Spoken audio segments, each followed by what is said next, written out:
daughter-in-law brought us a casserole the night before it happened. That detail still gets me. She stood at our front door with a dish covered in foil, smiling, asking if my wife needed anything from the store. And I thought to myself, we are lucky people. We have a good family. I was 53 years old and I believed that. I work pipe insulation for a commercial contractor out of Dayton.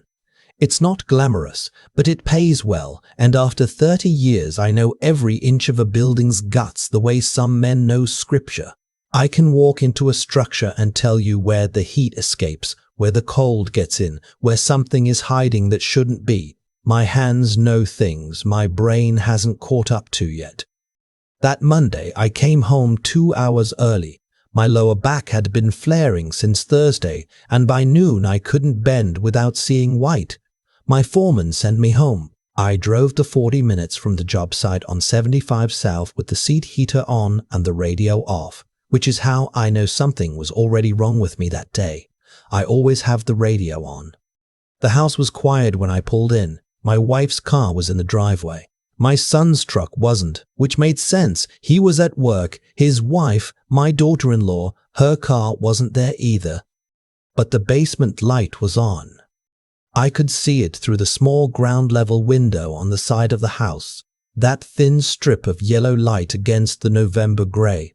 I noticed it, and then I forgot it, the way you do when your back is screaming and all you want is the couch and 4 Advil. I came in through the side door, called my wife's name, heard nothing, went to the kitchen, filled a glass of water, took my pills, and stood there at the counter for a moment thinking about nothing. Then I heard it. A knock, soft, deliberate, from beneath my feet. I set the glass down. The basement door is off the hallway between the kitchen and the laundry room. Old house, 1987, original owners before us. We'd finished the basement ourselves about 6 years back, framed it out, drywall, carpet, the whole thing. My son and I spent a summer down there. I know every wall we put up. I opened the basement door and called down. Nothing. I stood at the top of the stairs, listening so hard I could hear my own pulse. Then again, that knock, 3 beats, slow, like someone trying not to be loud. I went down. The finished part of the basement opened into a rec room, couch, TV, an old bar cart my wife had decorated with fake lemons. To the left was the utility room with the furnace and water heater, and behind that, separated by a wall we'd framed ourselves, was a storage space, maybe 10 by 12 feet. We used it for holiday boxes and the extra refrigerator and my son's old baseball gear. The door to the storage space was closed. I'd left it open when I was down there 2 weeks ago getting storm windows. I crossed the rec room, put my hand on the knob, turned it. My grandson was sitting on the floor against the far wall with his knees pulled to his chest and his hands zip-tied in front of him. He was 7 years old and he was wearing his dinosaur pajamas, the ones with the triceratops on the front that he'd gotten for his birthday in August. His eyes went to mine, and something in his face collapsed. That specific way a child's face collapses when they've been holding themselves together for a long time, and then suddenly, they don't have to anymore. "Grandpa," he said, and his voice came out in pieces.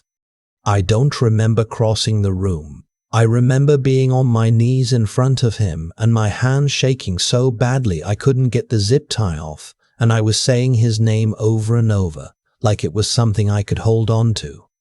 "She said I had to be quiet," he whispered. "She said if I made noise, you'd be sad." "Who, buddy? Who said that?" He looked at me. His chin was trembling. Grandma. I got the zip tie off with my pocket knife. His wrists had marks on them. Not deep, but there. I held his hands between mine and just looked at them for a moment that I will carry to my grave. I asked him if he was hurt anywhere else. He shook his head. I asked him how long he'd been down here. He said he didn't know. He said he didn't know. He said it felt like a lot of sleeps, but he wasn't sure because there were no windows.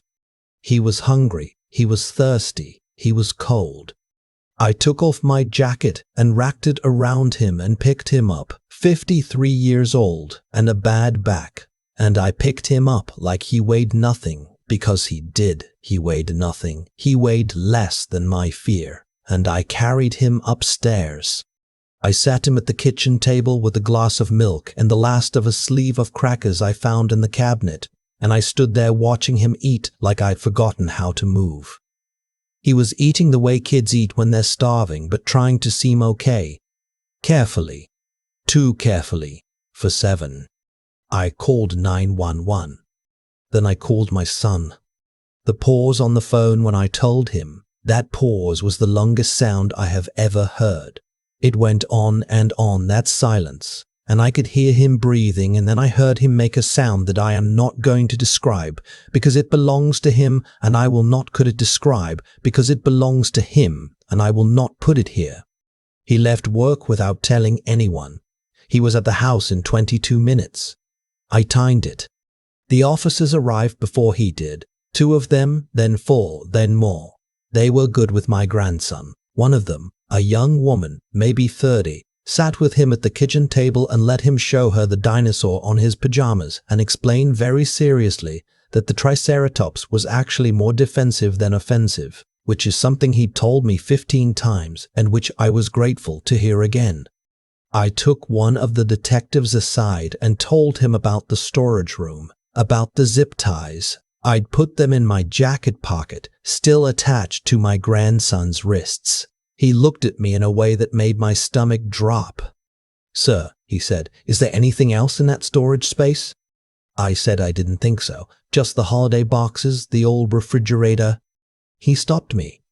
"There's a second refrigerator down there." I said yes. Old one, side by side, white. We'd unplugged it. We weren't using it. We'd talked about hauling it to the donation center, but never got around to it. He spoke quietly into his radio. I was not allowed back in the basement. My wife came home 45 minutes later. I saw her pull into the driveway from the living room window, and I watched her see the cruisers, and I watched her face, and what I saw there was not confusion. What I saw was calculation, a split second of it there and then gone, replaced immediately by the wide eyes and the hand over the mouth, the performance of a woman coming home to a crisis she knows nothing about. 31 years. I had been married to her for 31 years. They took her in for questioning. She did not look at me on the way out, not at my son, not at our grandson, who was sitting on the couch wrapped in a Bengal's blanket, eating his 3rd sleeve of crackers. The detective came to speak with me around 7 that evening. My son was there. We sat at the kitchen table, the same table where I'd given my grandson milk an hour ago, and the detective put his hands flat on the surface and told us what they'd found. There was a child in the refrigerator, a girl, they believed, based on what remained. She had been there for a long time, long enough that they could not immediately determine age. There were also, beneath a full section of the concrete floor in the utility room, a section that had been covered with a throw rug and then the water heater, there were remains, plural. The investigation would take time, he said. They would know more. My son put his face in his hands. I sat very still. I have worked with my hands my whole life. I know how to be still when stillness is what a moment requires. I was still. I thought about every Christmas in that basement, every Super Bowl, every time I'd sent my grandson down there to grab something from the storage fridge before we unplugged it, before I stopped that thought. I thought about the throw rug, navy blue with a geometric pattern. My wife had picked it out. I had carried it down the stairs myself. My daughter-in-law arrived at 8. She had driven directly from picking up her oldest from soccer practice, a 9-year-old girl who sat in our living room in her cleats and shin guards and fell asleep within 20 minutes without knowing what had happened in this house. I covered her with the Bengal's blanket. I sat in the chair across from her and watched her sleep, and I tried to remember what normal felt like. Over the following weeks, the investigation pulled back layers I still struggled to think about in sequence. My wife had for years, before me, before our son was born, possibly before I ever met her, been involved with a man named Dorsey. I won't give him more than that. He was not a man. He used that word, but it didn't apply to him. They had operated, the two of them, on a belief I cannot call a philosophy because that word is too generous. They believed children were property, theirs to use and theirs to silence. The girl in the refrigerator had been 8 years old. She had come from a family 2 counties over, a family that had reported her missing 11 years ago. I know this because I sat in the county prosecutor's office 6 months later, and they told me. I asked them to tell me. I needed to know her name. Her name was not given to me to share, but I know it, and I say it sometimes, quietly, when I think about her. I figure someone should. My wife's charges were federal. The trial was 14 months later. I did not attend. My son asked if I wanted to, and I said no, I did not. I did not want to sit in a room and watch her perform again. I had watched that performance for 31 years and I knew every beat of it, and I was done. My grandson started seeing a therapist in December, 2 weeks after everything came out. A woman who specializes in childhood trauma, out of Cincinnati, drives 40 minutes each way twice a week. My son and daughter-in-law make that drive without complaining. They have never once complained. I want you to know that. He's doing okay. He is 8 now. He still likes dinosaurs. Last month he corrected my pronunciation of Pachycephalosaurus with the patience of someone who has been correcting adults his whole life, which I guess he has been. He makes me laugh in a way I didn't think I was gonna laugh again for a while. I sold the house in March. I couldn't stay there. My son understood. I'm renting a place on the east side of Dayton. 2 bedrooms, 2nd floor. Nothing under me but the parking garage. It suits me fine. I have a good view of the tree line to the east, and I see the sun come up most mornings if I wake early enough, which I do. I haven't been sleeping well. I don't think I will for some time. She wrote to me from the county jail before the trial. I recognized her handwriting on the envelope, and I stood at my mailbox on a Tuesday morning in February and held it for a long time. The trees were bare. My neighbor was scraping ice off his windshield. Everything was ordinary. I opened it. I read it. I am not going to tell you what it said because I think if I put those words here, they will mean something they don't deserve to mean. What I will tell you is that it ended with an apology. That word, that specific word, written in her handwriting in blue ink on lined paper. I folded it back along its creases. I walked around to the side of the building where the dumpsters are. I dropped it in. I went upstairs. I made coffee. I stood at the window and watched the sun finish coming up. What I keep coming back to, what I cannot stop returning to even now, is how ordinary it all looked. How many years of dinners and holidays and ordinary Tuesdays had I walked through that house and felt grateful, felt like I had built something good. I had driven to work and driven home and watched the news and gone to bed and believed, genuinely believed, that I knew the rooms I was living in. My grandson knocked on that wall with his small fists because he heard me come in. He knew the sound of my boots on the kitchen floor. He'd known that sound his whole life. He was down there in the dark and he heard me, and he knocked. That's the thing I hold on to, that he knew, that he heard me and he knocked. And I heard him back. That's what I have. That's what I'm keeping. I keep thinking about the throw rug, navy blue, geometric pattern.